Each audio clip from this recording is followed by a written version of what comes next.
Si do shkojnë halli këtij, ka inauguru turin e mashtrimeve publike, turin e hedhjes së truve të gomarit shqiptarve me 1 prill. Doli sot Edi Rama dhe foli për çfarë nuk foli. Po para se ta shkojmë atje foli çfarë nuk foli, po fusi një sekuencë të shkurtër që e kam marrë nga Facebooku atij. I shkon gjuha atje ku dhe më dhëmbi, përmend naftën. Ju e pa që dje bëra unë një video për naftën, se i rregullon zoti punën, domethënë dje bëra videon atje, sot filloi të merret me naftën, po janë rastësore, nuk ka të kështu. Shihni videon edhe kthehemi. Detyra jonë është dhe të informojmë në kushtet kur ti mund të bësh shumë gjëra. Për shembull, ne sot kemi problem naftën që është goditur në çmim nga kriza, por që është një problem edhe për te krizës, që t'jemi të vërtet me njëri tjetrin. Ajo kriza e shkaktuar atje në ngushticën e Hormuzit edhe gjithë kjo që po ndodh, e ka rritur çmimin gjithandej, e ka çuar në stratosferë, sidomos në ca vende shikoja më çonin ca miq nga Gjermania të merr.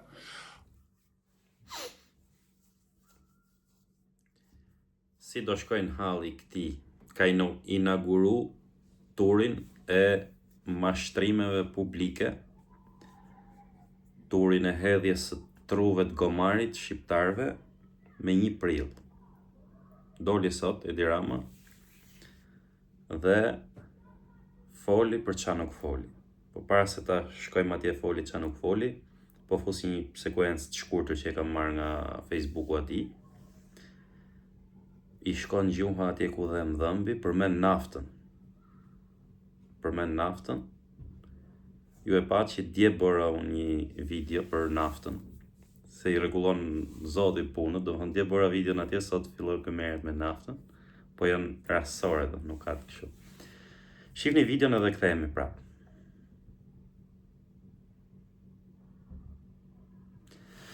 Siç e pat, flet si i biri i dreshit.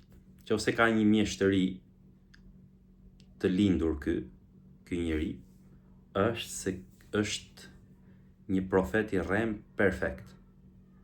Profetët e rrem njihen nga këto, janë të paralajmëruar edhe nga këto librat fetar. Janë mashtrues klasi, por që kanë shumë ndjekës mbrapa. Një nga profetët e rrem për shembull ka qenë Rasputini, që mashtronte careshën, i bote dhe punët e tjera. Ky foli tani Edi Rama te video që e pat, foli për naftën. Do bëjmë një kompani publike, po bëjmë një kompani publike se ikën nafta kështu, se ai ngjyruesi ishte do marrim një ngjyrues ke Emiratet e Bashkuara Arabe, të bëjmë siç e bëjnë Emiratet e Bashkuara Arabe. Tani është personi, siç u thash edhe dje te video e djeshme, që ka shkatru rafinerinë e naftës në Ballsh. Rafinerinë e përpunimit naftës, për të cilën erdhi me premtimin në 2013 që do e përpunojmë këtu naftën, s'kemi pse importojmë naftën, me ka fajin Saliu e kujtun gjitha më radhë. Edhe e shiti për scrap rafinerinë, dhe në vendin e rafinerisë dha park fotovoltaik për klientët e vet. Shkatroi rafinerinë, shkatroi një qytet të tërë, shkatroi rrethinat komplet dhe Ballshi sot është një qytet fantazm për shkak të qeverisjes këtij. Interesant ishte se dekorin e kishte shumë të bukur sot, kishte Eduard Shalsi me ikra,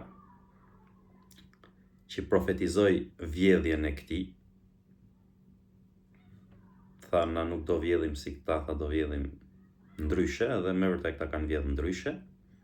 Dhe në krahun e tjetër kishte Ogerta Manastirliun, të cilën e ka në SPAK, do me e bë kryetare të bashkisë. Erion Braçi i thotë ajo është e korruptuar, nuk du të bëhet ajo, du të bëhem unë. po historitë atyre.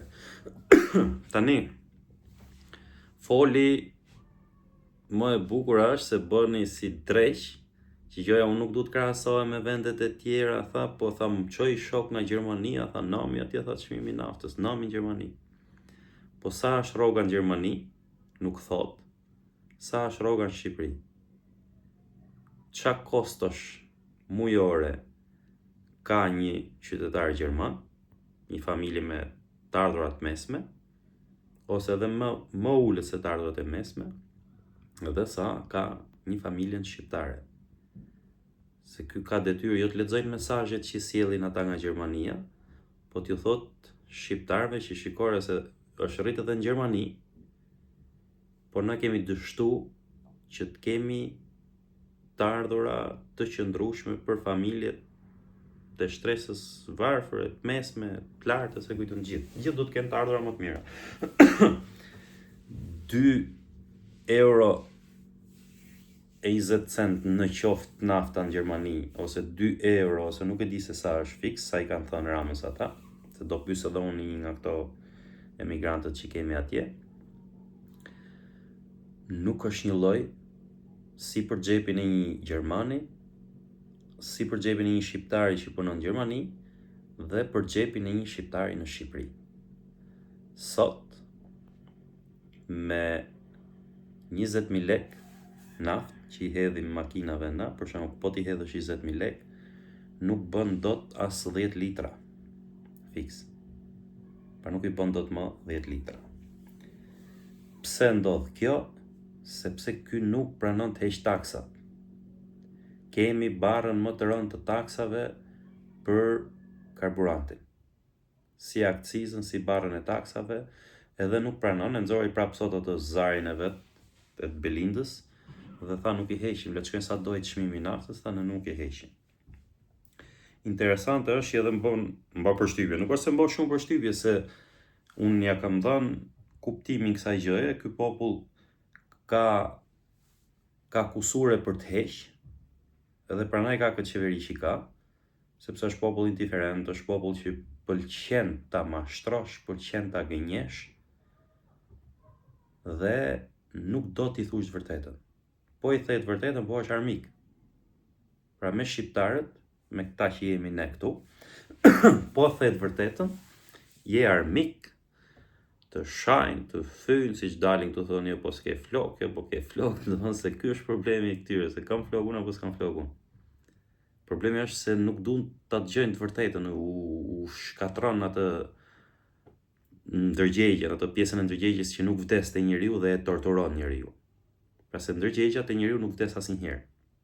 Ndërgjegja ndotet, bëhet pis, kompromentohet, por nuk vdes fare.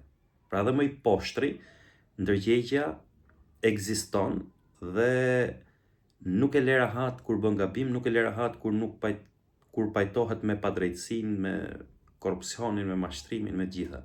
Dhe kjo është një torturë që në fakt është një gjë shumë e mirë që ja ka vu Zoti këtyre njerëzit në përgjithësi. Dhe shqiptarët e kanë pranuar këtë. Tani ky çfarë do bëjnë ky? E pata shkruajt edhe një herë më përpara, pa të mbodhe video. Ky do dalë në gjithë Shqipërinë, edhe ka për të mashtruar për gjëra që si ka bë. Punët për Shqipërinë, çfarë punësh ka bë ky për Shqipërinë? Ky erdhi në 2013, edhe tha, nuk do ketë akcizë nafta për fermerët, nuk do ketë të vëshëra pesticidet, plerat kimike, kujtu ndrejshime të pirin. Do jetë uji në çdo parcel. Sot nuk ka as ujë në parcela. Sot nafta për fermerët është i lloj si për ato që lëviz me Mercedes që xhiron gomat në mes të qytetit për qef, për tangërlik, si për ato që du të fus traktorin në arë për të punuarën. Plerat kimike dhe pesticidet janë pa kontroll, janë cilësi katastrofë, por janë dyfishu çmimet. Pra me çka qenë atëherë dhe sot janë dyfishu çmimet. Ky tha atëherë që do bëjmë shëndetësinë falas. Shëndetësi falas nuk ka. Shëndetësi falas është vetëm sa të hysh te dera e spitalit dhe të thot spitali, të thot mjeku shkret atje, që shiko, Nuk punon në aparatura për të bërë skaner, do shkosh ta bësh ke privati. Nuk punon laboratori për të bërë analiza, do shkosh ti bësh ke privati. Nuk bëjmë dot kimioterapi këtu, do shkosh ta bësh tek privati. Pra vetëm kaq është fala, sa të marrësh këto përgjigje që të orientojnë ku duhet shkosh. Ky tha për arsimin. Sot praktikisht që kur ka ardhur me 2018 kur e bëri atë reformën 2017-18 më duket. Shqipëria nuk ka arsim sot. Praktikisht Shqipëria nuk ka arsim. Ka ardhur një gocë një ditë doshte të punsohej gazetare dhe kur më ka thënë që në Universitetin e Tiranës e gazetarisë, një profil atje nuk se s'du të përmend emrat e atyre profesorëve që edhe i njoh, edhe më ka ardhur shumë keq, nuk vjen mësim fare, ata nuk bëjnë mësim hiç. Një nga ata, që do e përmend me emër se është ja vlen ta përmendësh, se ajo është edhe politikane, të Iris Luarasi. E kam pedagogë, tha s'ka ardhur asnjëherë me bë mësim. Në të gjitha nivelet e tjera, arsimi është shkatruar. Ky sulmonte se po merrni njerëzit diploma te Kristali dhe te UFO, sot prodhohen ignorant pa fund me diploma shteti. Pra sot nuk ka kërkim shkencor në asnjë universitet në Shqipëri, as universitet publik. Sot nuk ka cilësi arsimi në asnjë shkollë të mesme dhe në asnjë shkollë 8 vjeçare, 9 vjeçare që është kjo. Pra me përjashtime, ca vatra të vogla që kanë ngel për inertësi edhe për heroizmin e pedagogëve dhe të mësuesve, ky e ka ngritë sistemin me vrarë arsimin, sepse do që të prodhojnë ignorant. Këti i bëjnë punë ignorantët që të hajnë gënjeshtrat që do dalë ky tani te turi punët për Shqipërinë. I ka shpërndat gjithë këto zagaret e vet, edhe ditë për ditë ne do kemi tani tallavan e këtij. Do ta hajnë shumica e njerëzve, sepse ky ka fuqi shumë të madhe propaganduese dhe përhapse të propagandës. Gjithë ndark shqiptarët sy e vesh te televizioni. Aty dalin lloj-lloj sharlatanësh, lloj-lloj mashtruesish që flasin sipas dorës që i paguën. Pra imagjinojeni kështu, dalin ata në televizion, pas kamerave sikur rri dikush me i kockë në dorë, edhe janë ndërsen kockën edhe ai flet që sa të marrojnë punë me fjalën, shkojnë të hajnë kockën, të lëpin kockën. Ja kështu është televizioni sot. Merrini me radhë, ku doni, si doni. Ka shumë pak njerëz që dalin televizion e përpiqen të thonë të vërtetë. Shumë pak. Prandaj nuk kam unë problem pse shihni televizion ju.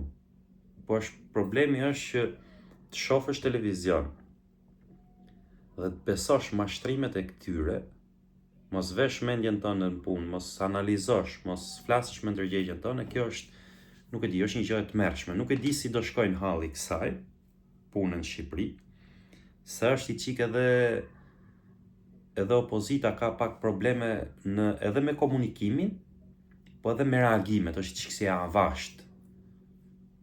Për shembull, doli dje Partia kur kishte dalë një nga këto turet kështu dhe i thoshte Partia Demokratike është hale.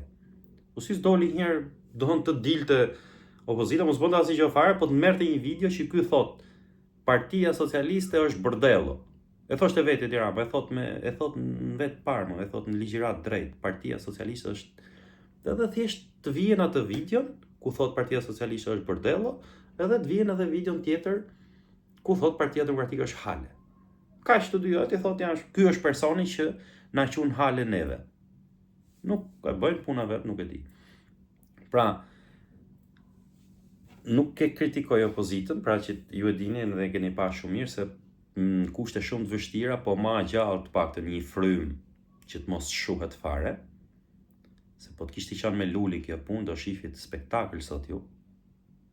Do shifjet spektakël. Apo me këta Ervinat e me këta Zarat që nxirr ky për të marrë PD. Megjithatë duhet më shumë aktivitet publik, më shumë komunikim, edhe i çik zgjuarsi në komunikim.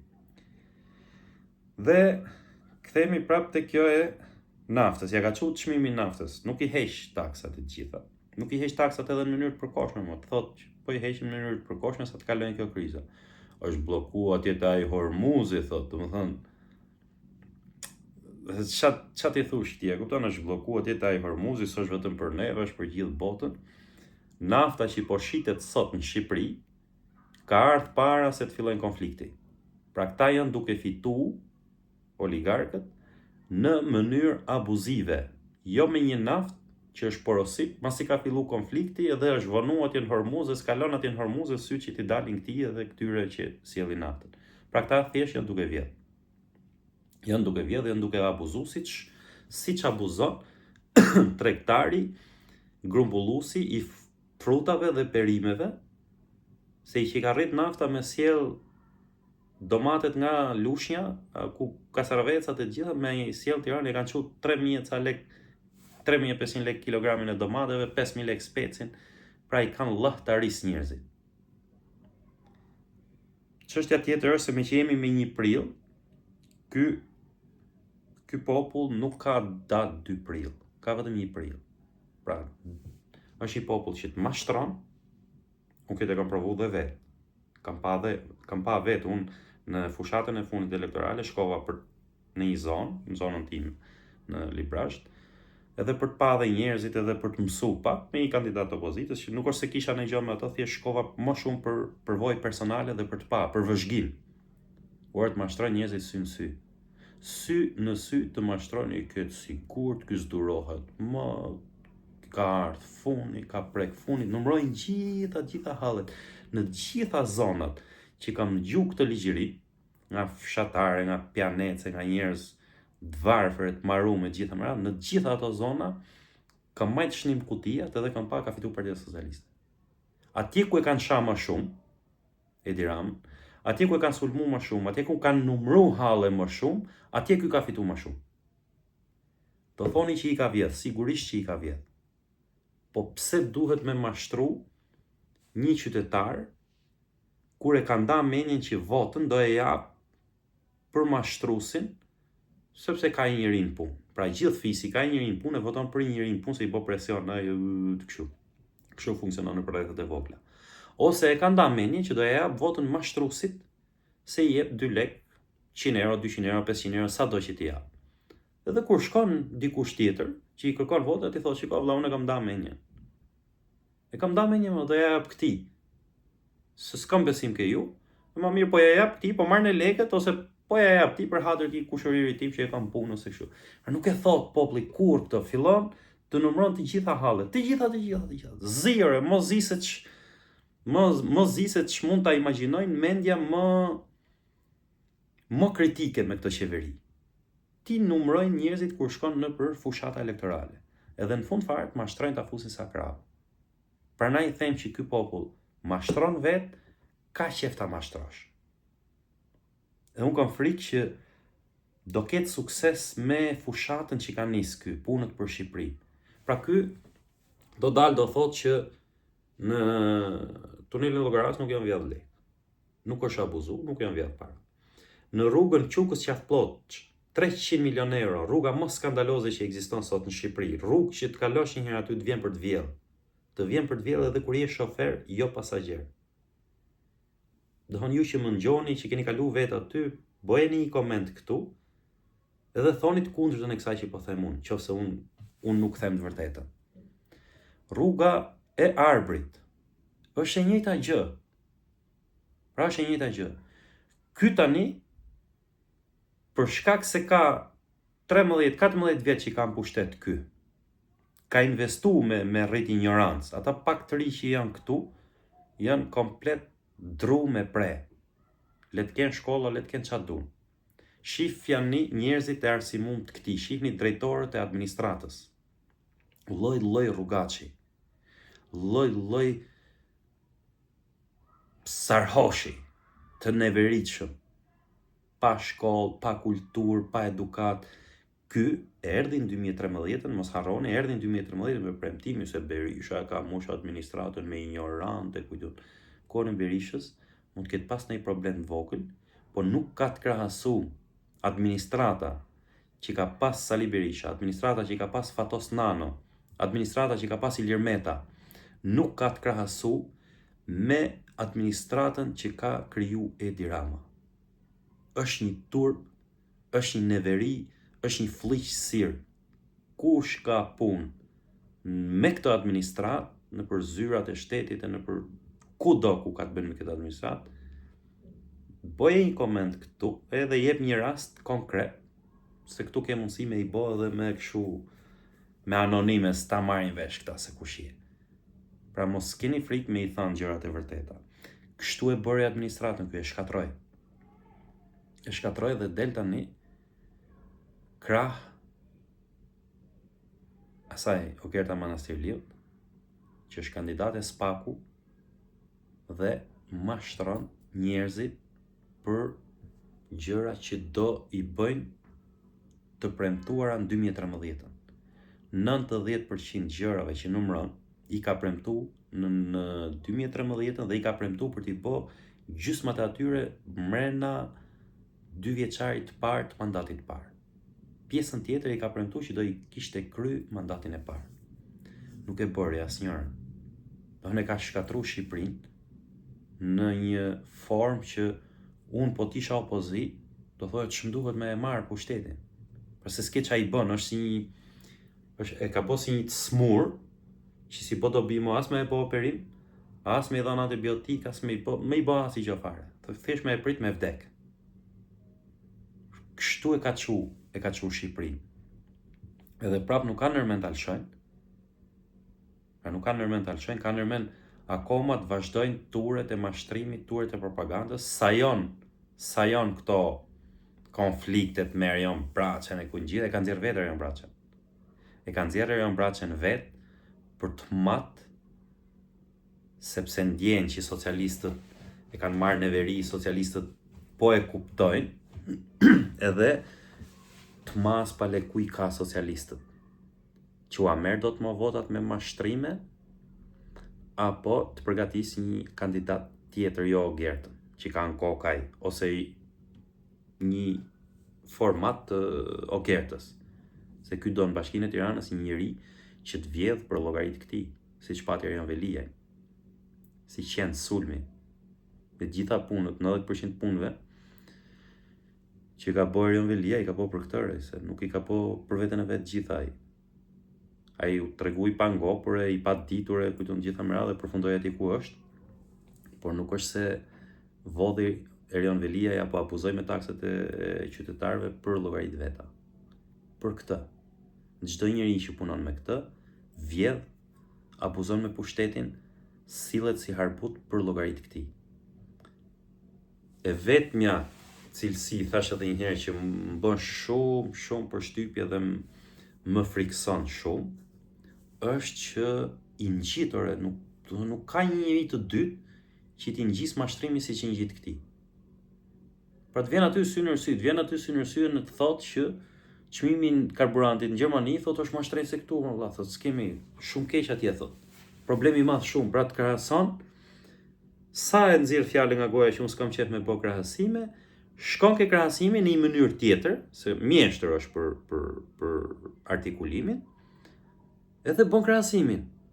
Dhe të thotë, na e kemi shumë më mirë, ishte ma keq Gjermania.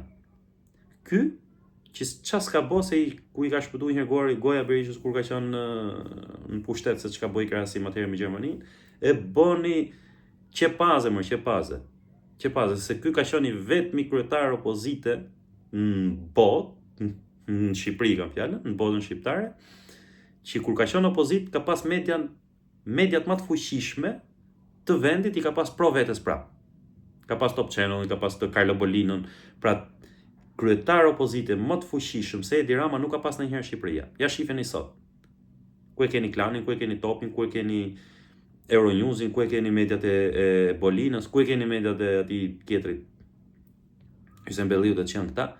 Pra, edhe në opozit, ky fuqin e propagandës, fuqin e përçimit mashtrimit vet, si të vërtet e ka pas të jashtëzakonshme, nuk e ka pas as Kushkët, nuk e ka pas as Fatosi, as Iliri, as Berisha.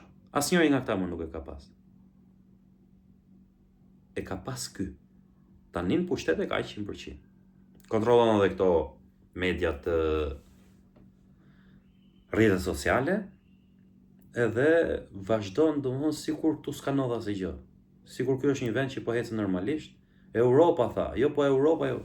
I mashtroi kërcente si derdimen, e i turqen edhe derdimenat e tjerë, se do u jap pasaportën europiane. Nuk ka mashtrim më të madh me këtë pasaportën europiane. Vetë ky, u tregova atëherë në kaluar të videoja, vetë ky ka çu letra në BE që thotë deri në 2050 si plotësojmë do të kushtet në thotë.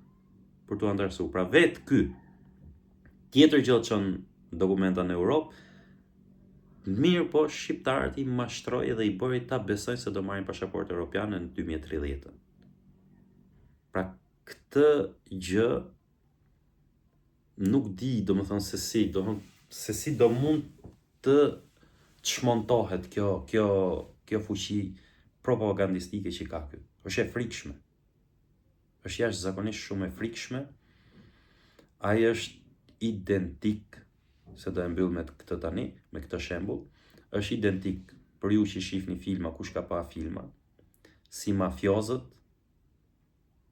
të filmat italian ose këto amerikanë të Hollywoodit, si mafiozët që bëjnë punë bamirësie, bëjnë filantropi. Pra në publik, në lagja vet, publiku, kujtun qyteti vet, e njohin si njëri të përkryer, si njëri familjar, si njëri me edukat, e kujtun gjithë më radhë. Ai është kapo i mafjes më të rrezikshme të atij shteti ose të atij vendi, kujtun në Itali ose në Meksik, kujtun në Amerikë, çfarë si ka. Pra është identik. Ky ka të dyja tani.